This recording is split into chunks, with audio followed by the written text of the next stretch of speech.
15 anos, Israel se dividia em duas opiniões diferentes: os que eram contra e os que eram a favor da retirada unilateral da faixa de Gaza. A decisão, todos já sabem qual foi. Israel tirou as forças militares da região. Depois de tantos anos, como está a faixa de Gaza e o que ela significa para a sociedade israelense? Como é para um israelense viver tão perto de uma região considerada tão perigosa? Esse é o E Eu Com Isso, podcast do Instituto Brasil Israel. Eu sou a Ana Clara Buchmann, mais conhecida como Malca, ativista comunitária de longa data. E eu sou a Anita Efraim, sou jornalista. O nosso convidado hoje é o Mark Levy. Ele foi do movimento juvenil judaico Hashomer Hatzair por muitos anos. Se você não sabe exatamente o que é o movimento juvenil, você encontra um episódio nosso sobre esse assunto. E, além disso, ele vive em Israel desde 1971, no kibbutz Zikim, que fica a apenas 3 quilômetros da faixa de Gaza. Mark, muito obrigada por aceitar conversar com a gente e contar um pouco dessa sua vivência na região. Seja bem-vindo, Mark. Obrigado. E o que eu queria começar te perguntando, Mark, é que lá em 2005, como que foi tomada essa decisão de desanexar Gaza? O que a sociedade israelense tinha de expectativas na época e por que esse evento é chamado de retirada unilateral? Olha, primeiro, o Gaza sempre foi um grande problema para Israel. Um grande problema que é uma das regiões com uma densidade demográfica muito grande. É um pequeno território com mais de 1,5 milhão de habitantes. Então, logicamente, com problemas econômicos incríveis, não há infraestrutura. Ou seja, o problema de Gaza era um problema de segurança, um problema econômico, ter a responsabilidade para uma grande população. Ou seja, não foi algo que uma decisão digamos, de querer adiantar um processo de paz, mas era uma necessidade de Israel e do exército de Israel, Tzahal, de se liberar de um problema muito grande. Por isso também vocês falaram, Israel estava dividido em duas partes. Sim, é verdade, duas partes. Mas uma parte enorme que entendia que temos que sair de Gaza e uma pequena parte ideológica radical que achava que tinham que continuar. Mas que fique claro, o grosso da população de Israel entendia que a saída de Gaza era somente feita por um grande interesse de se liberar de um peso enorme. Perfeito. Você lembra um pouquinho sobre quais foram as bases do acordo de desconexão? O que deu certo e o que deu errado depois dessa retirada, Mark? Olha, o princípio tem que entender um pouco a situação política de quem era o primeiro-ministro da época, que era o Arik Sharon.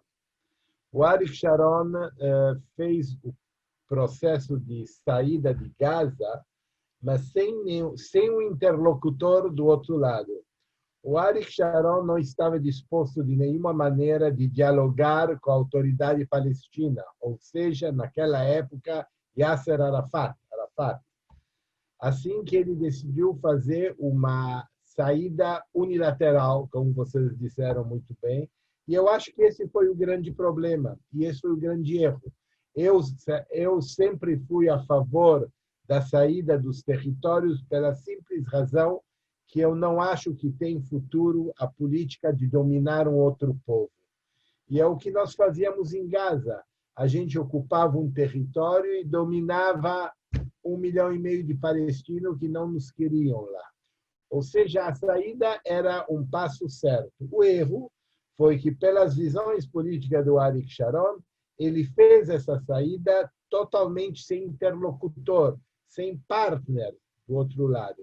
Então, logicamente, quando ele sai de Gaza, resolve o problema do exército, que já não está aí, mas deixa Gaza numa situação impossível, sem nenhum tipo de governo interno, sem uma organização que vai acontecer no dia depois.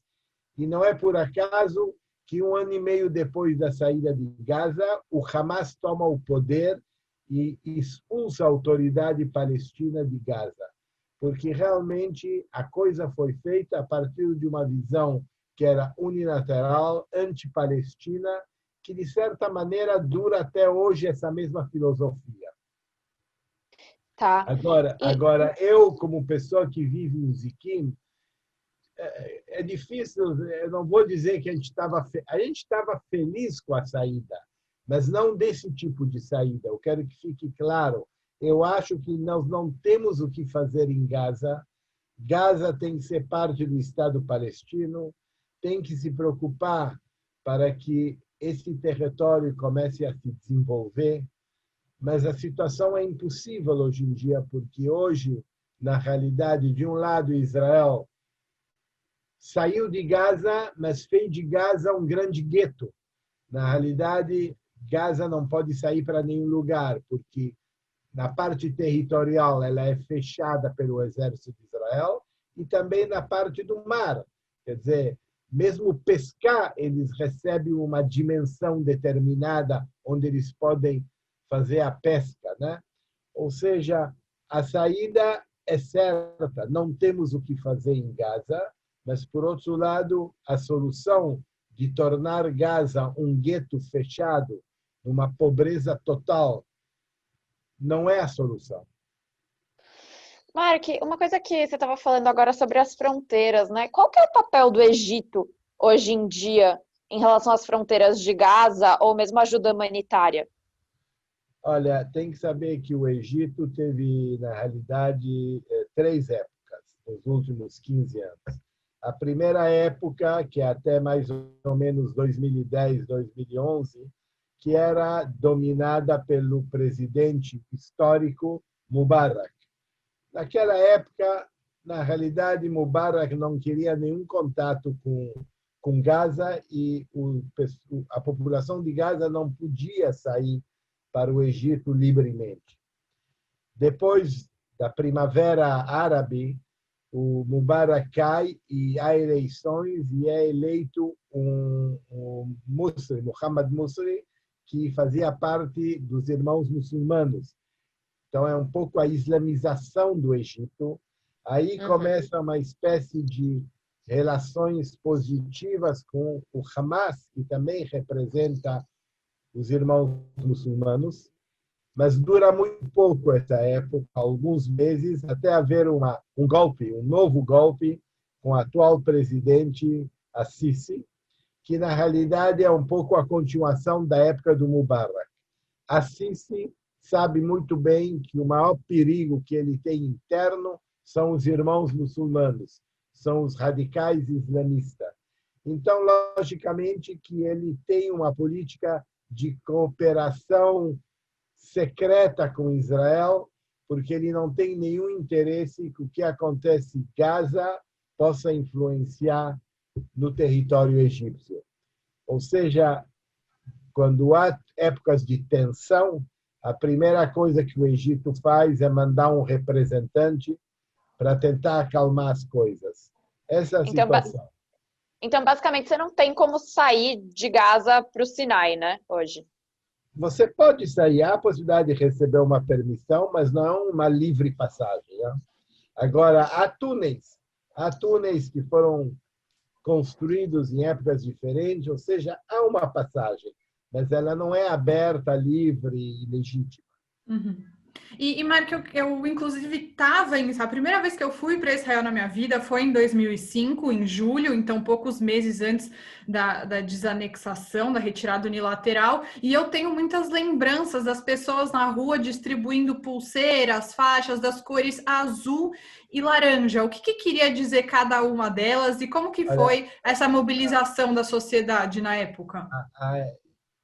O laranja, que representava os que eram contra a saída, está ligado a uma influência de um país que eu não lembro qual, que também a oposição era laranja. Mas não tinha uma explicação maior. De qualquer maneira, cuidado, eu digo de novo, o campo dos laranja, ele era pequeno. Ele fazia muito barulho, mas ele era pequeno. O grosso da tropa queria essa saída. Não só isso, mesmo a parte da população que vivia em Gaza, 8.500 pessoas, 1.500 famílias, isso é tudo que foi feito. Não se deve imaginar uma grande população que vivia no que era Gaza. E onde foram essas pessoas? Depois que teve a retirada, para onde elas foram? Foram para várias partes de Israel. Grande parte deles foram para a região sul, de Ashdod para o sul. Enfim, foram divididos em uma série de comunidades. A maior delas se encontra entre Ashdod e Ashkelon, que chama Nitzan. Mas, de novo, tem que entender que eles receberam também muito dinheiro do governo para se estabelecer. No fundo, tem que compreender que essa população se acostumou a viver às custas do Estado, mesmo quando eles estavam em Gaza. E, logicamente, quando eles saem de Gaza, eles querem receber o máximo possível, e aí teve muita tensão, porque eles até hoje acham que não receberam o suficiente. Mas eu posso te dizer que eles receberam o suficiente. Eu vou te dar somente um exemplo que eu conheço bem. O meu kibbutz renunciou a 2.500 dunam, que são 2.500 dunam, são 2.500 dunam, 10 dunas é 1 hectare, para tu ter uma ideia. Então, divide por 10. Receberam para poder continuar a fazer agricultura, porque parte deles estavam na agricultura.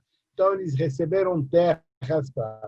O problema é que, quando eles estavam em Gaza, eles faziam agricultura, é verdade, mas quem trabalhava, quem fazia o trabalho negro, era o falar árabe, que era pago muito pouco de dinheiro. Quando eles passam a Israel, as regras do jogo mudam, porque já começam a ser os preços de Israel, tanto ao nível do trabalho, como um pouco a nível de tudo.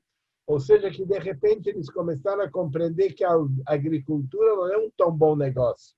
Enfim, eu diria o seguinte, que realmente eu posso dizer que foi uma tragédia para muitas famílias, de repente, depois de 20, 30 anos, abandonar suas casas. Eu realmente reconheço, e se fez muito para tentar ajudar eles a reconstruir a sua vida. Muitos deles tinham que enfrentar uma nova realidade, que era a realidade de Israel, e não a realidade de colono, que é um pouco diferente.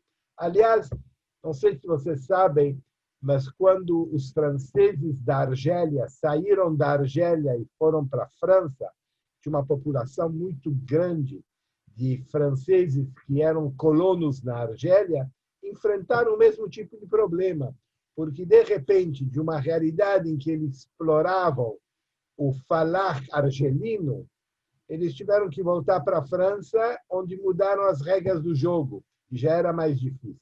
É uma situação difícil. E, Mark, deixa eu só entender uma coisa, né? Eles foram obrigados a sair das suas casas, acho que essa é de fato a parte mais dolorida.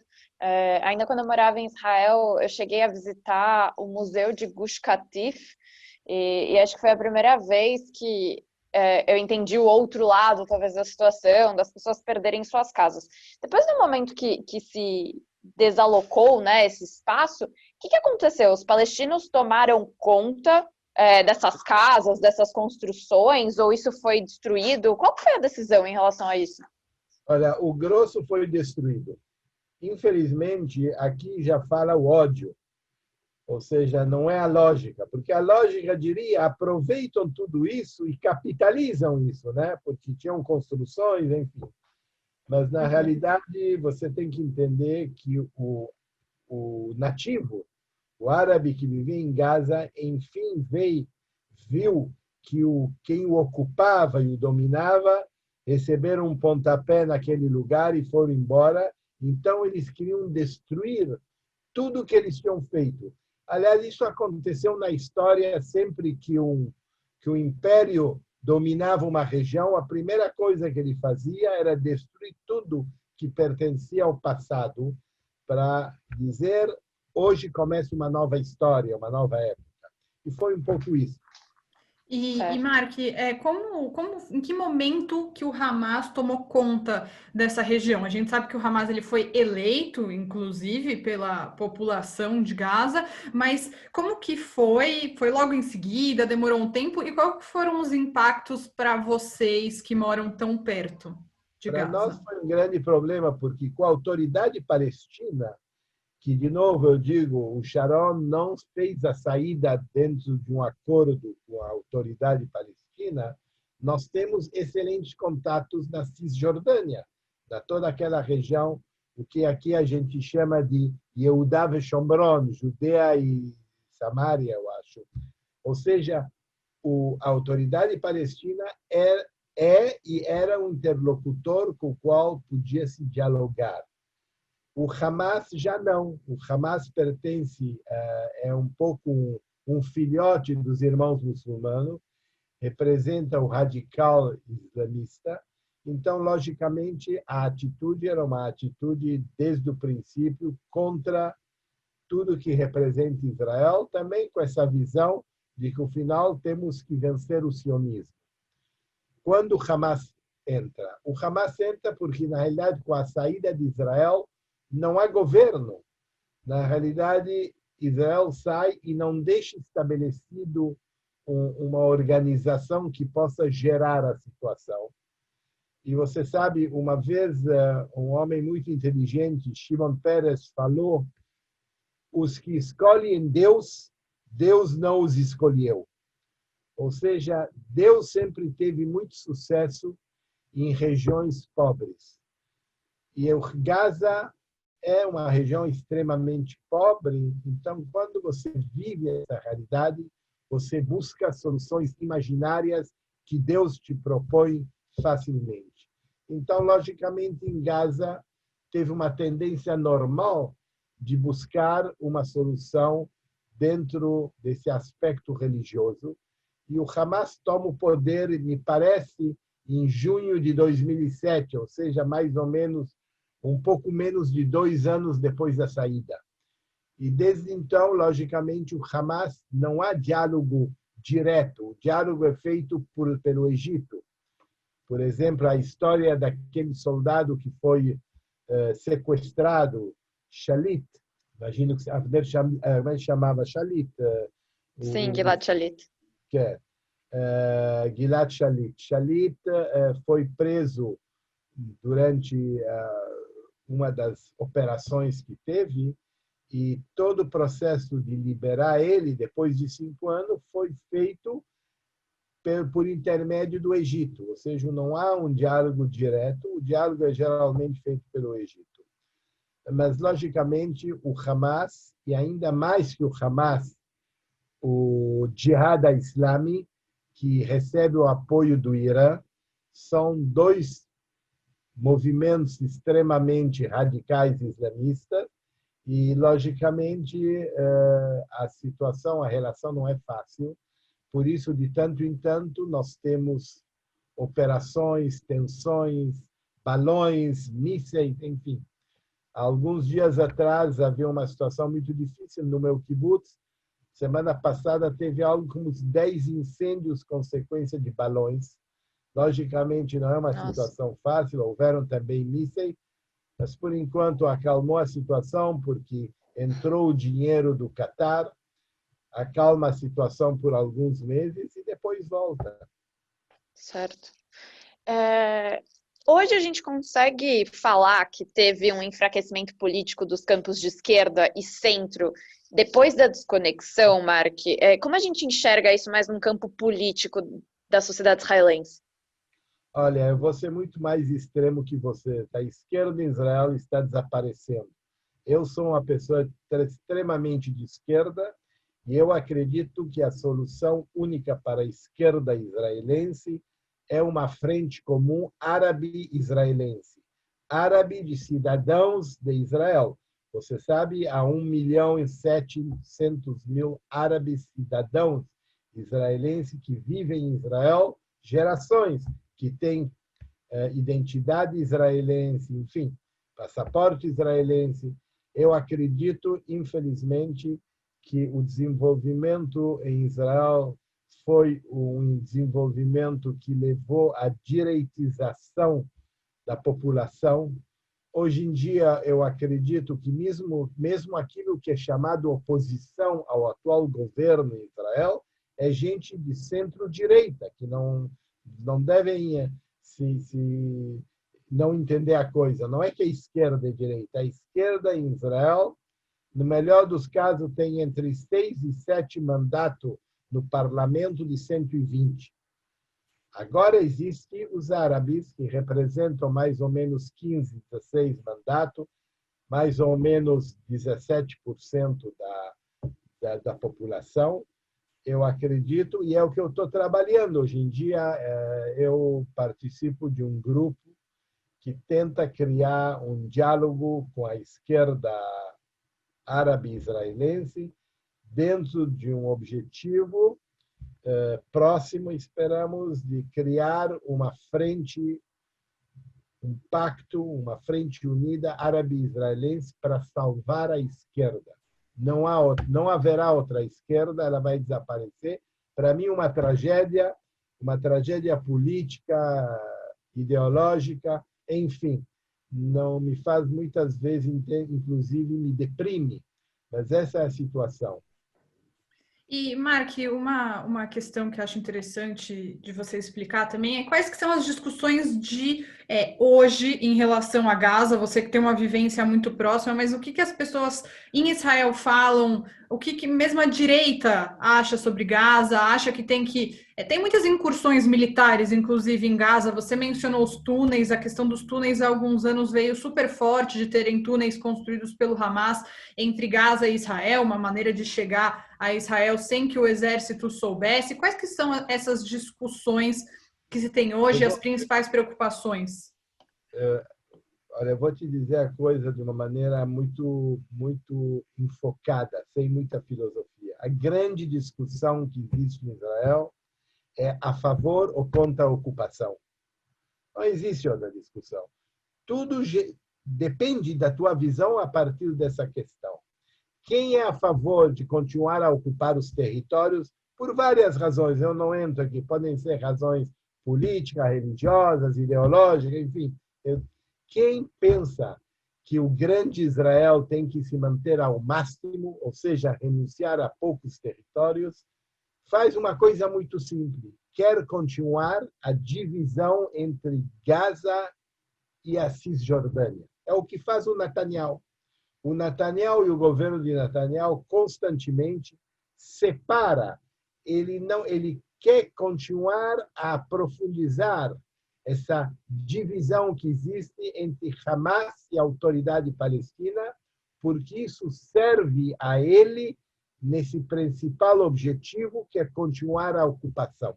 Quem, como eu, é contra a ocupação, acha que a ocupação é a maior tragédia, é o câncer no corpo de Israel, acha que devemos dialogar com o Hamas, mesmo que não vai ser fácil, mas se sabe que dentro do Hamas há gente que entende que deve se dialogar e tentar criar uma frente Hamas, autoridade palestina, e tentar chegar a uma solução que é mais ou menos, todo mundo sabe qual é a solução. O problema é que os que são a favor da ocupação não querem dialogar. Não querem dialogar porque está claro onde vai chegar. É mais ou menos algo entre o programa de Clinton ou o programa da Arábia Saudita. Mais ou menos aí. Essa é a solução. Há mais ou menos 4 milhões de habitantes entre Cisjordânia e Gaza. Eles não nos querem. Eles têm problemas enormes economicamente, principalmente em Gaza. E se vamos continuar a ocupar, vamos continuar a desenvolver a política da força, que não é outra política possível. Eu que creio, eu fui sionista porque eu era a favor da autodeterminação do povo judeu. Isso que, para mim, não me interessava liberar a terra de Israel. A terra de Israel era um instrumento para a autodeterminação do povo judeu, e não um objetivo em si. Ou seja, quem acredita que a autodeterminação dos povos é um valor universal, ela é boa para mim e ela é boa para o povo palestino. Por isso que eu acredito que essa é a discussão fundamental. Todo o resto são mentiras. Eu vou te contar a maior mentira que podemos ouvir nos últimos dias. Netanyahu e o grupinho dele afirmam acordo de paz com os Emiratos, certo? Ela teve um acordo há alguns dias atrás. Aí eu me pergunto... Sim, inclusive para quem quiser, a gente tem um episódio sobre isso. Para quem não souber do que o Mark está falando, vocês terminam esse episódio e voltam um pouco. Desculpa, Mark, pode continuar. Pode. Então, olha que mentira. Desde quando você faz paz com um país que não estava em guerra contigo? Nunca tivemos guerra com a União dos Emiratos. Então, o que significa fizemos a paz com os Emiratos? Não havia guerra, não havia problema de território, não havia nenhum problema. Era uma questão de solidariedade islâmica árabe e, por isso, os Emiratos lá do Golfo Pérsico não tinham reconhecido Israel. Como Cuba, uma época, não tinha reconhecido Israel. E aí, chamar isso de acordo de paz, tem um professor que falou uma coisa muito bonita. É como afirmar que tal pessoa morreu, mas você não sabia que ele tinha vivido. É um oportunismo, né? Hã? É um oportunismo, de alguma forma. É uma espécie de declaração demagógica que o tempo inteiro ela está baseada em mentiras. Aliás, na melhor fórmula do presidente americano Donald Trump, ou seja, se tornou um pouco um diálogo muito perigoso, um diálogo de emoção, e não um diálogo, não é uma retórica objetiva, baseada na verdade, racional, na realidade. Não. Paz com os Emiratos, paz histórica, e ainda por cima eles dizem isso é uma paz em troca de paz, não como o Begin e o Rabin fizeram paz em troca de territórios. Mas o que ele acha? Que somos idiotas? Não tinha nenhuma discussão de território com os Emiratos. Agora, o que ele não fala é que para chegar a esse acordo, Netanyahu renunciou à anexação do Vale do Jordão. Ou seja, sim tinha uma dimensão territorial. Minha gente, o problema fundamental de Israel é a problemática da ocupação de territórios e a dominação de 4 milhões de palestinos. Quem é a favor disso, infelizmente, vai fazer tudo para eternizar essa situação trágica.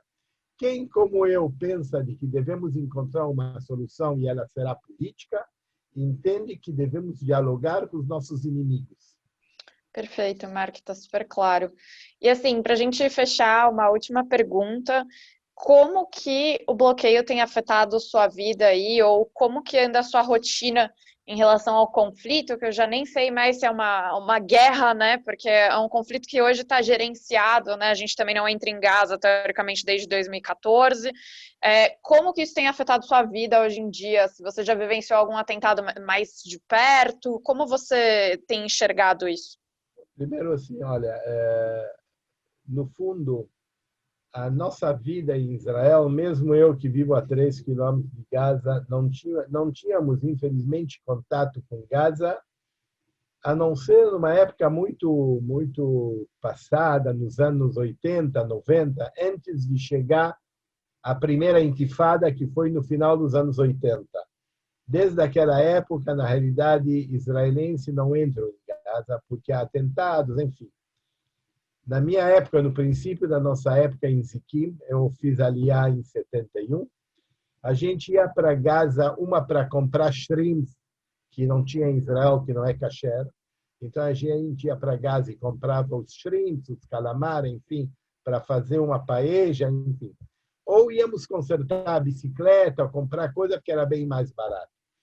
Não havia uma relação mais que isso. Nós tínhamos muitos trabalhadores que vinham de Gaza trabalhar aqui, porque eles eram trabalhadores mais baratos. Essa era a situação. Claramente colonialismo.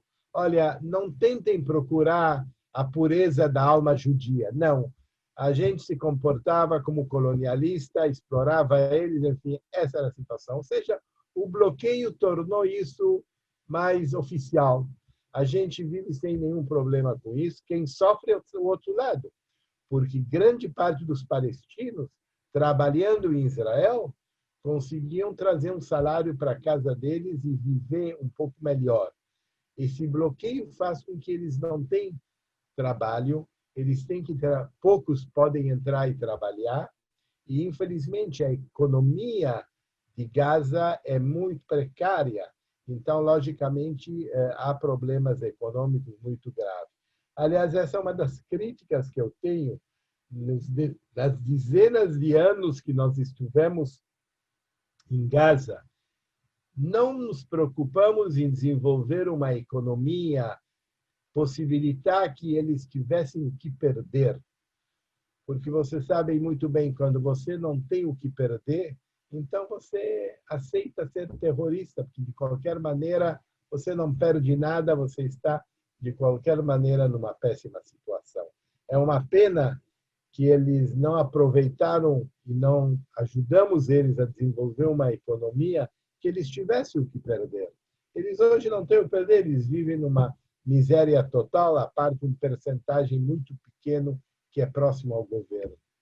Assim que o bloqueio a nós não nos prejudica de uma maneira importante, a não ser a tensão de mísseis e tal, para o outro lado é uma tragédia. Mark, eu acho que não poderia ter sido mais esclarecedor tudo o que você contou. Acho que a sua vivência torna o relato muito mais interessante, a prática para além da teoria do que é essa realidade de Gaza, até por saber como era antes e como é hoje, né? Nesse período de tempo de 15 anos desde que Israel saiu de Gaza. E então eu queria te agradecer muito pela oportunidade dessa conversa, pela sua disponibilidade em falar com a gente e até a próxima. Tá bom, Até a Anitta e próxima, Marca, Mark. espero que em algum momento vocês venham viver em Israel para aumentar as pessoas idôneas nesse país. Quem sabe em algum momento. Quem sabe em breve. Então tá bom, Mark, muito obrigada e até a próxima. Até a próxima, tchau. Tchau, Tchau, tchau. tchau, Mark. Olá, essa semana a gente inaugura um novo quadro aqui do nosso podcast. Vai ser uma espécie de Jews News em que a gente vai trazer para você, ouvinte, notícias do mundo judaico. Eu sou Amanda Hatzira, vocês já me conhecem por aqui, estudiosa de temas relacionados à cultura judaica e sociedade israelense.